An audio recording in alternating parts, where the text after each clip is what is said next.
Mnatufuatilia kupitia Ebeneza 24 TV.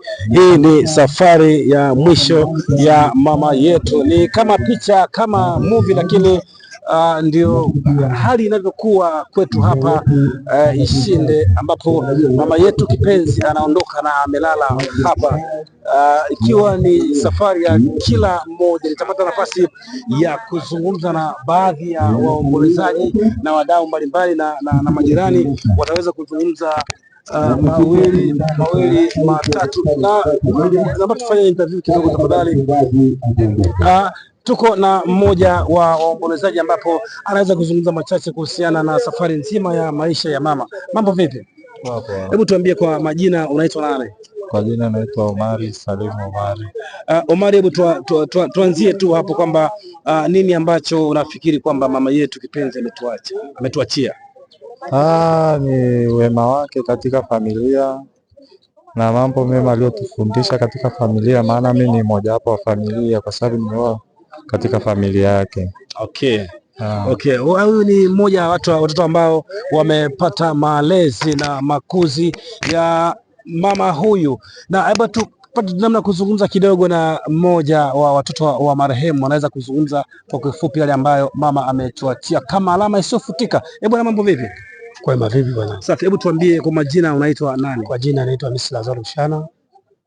Ni mtoto ngapi wa mama? Mtoto marehemu ni mtoto wa mzao wa watano. Hebu tuambie sasa, katika yote mama ambayo amefanya, ni lipi ambalo sasa kwa hili mama ametuachia kama alama kwetu sisi? Kwa kweli kwa lile waliniachia kama alama, kutolea vizuri, kwa na upendo. Mama yetu alikuwa anatupenda sana. Kwa kweli kama mimi, of course mimi nimeuma sana kwa sababu amenilea sana kwa shida. Na ukizaliwa kama sisi tulizaliwa mpacha na ndugu yangu Felix, huwa tulikuwa tunalia sana, huwa wakati kipindi huwa tunakaza tunanyonya. Kwa hiyo alituacha sana kwa uchungu.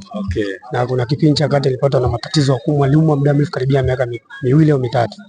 Alinipambania na nikasimama, nikawa imara, nikapona mpaka leo. Ndio maana hapa nilipo roho inanuma sana. Sitaweza kupata mama alikuwa na upendo na mtoto wake kama huyo. Tunashukuru. Namuombea huko mwendako, Mwenyezi Mungu asimamie mwanga milele, mwangazie. Mwenyezi Mungu amweke mahali pema peponi mama yangu mzazi. Asante. Bado tuko sehemu ya dada, tunaweza kuzungumza kidogo. Bado tuko sehemu ya makaburini ambapo baadhi ya waombolezaji wanaweza kuzungumza mawili matatu. Wacha nikupeleke dada, tunaweza tukazungumza kidogo tafadhali.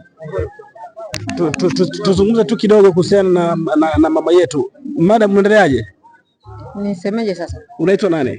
Naitwa Grace. Hebu tuambie sasa Grace, tumeondokewa na mama wa namna gani kwako? Yaani mimi kwako amefanyika baraka kwa namna gani? Mimi limangu ni mzito bwana kuongea.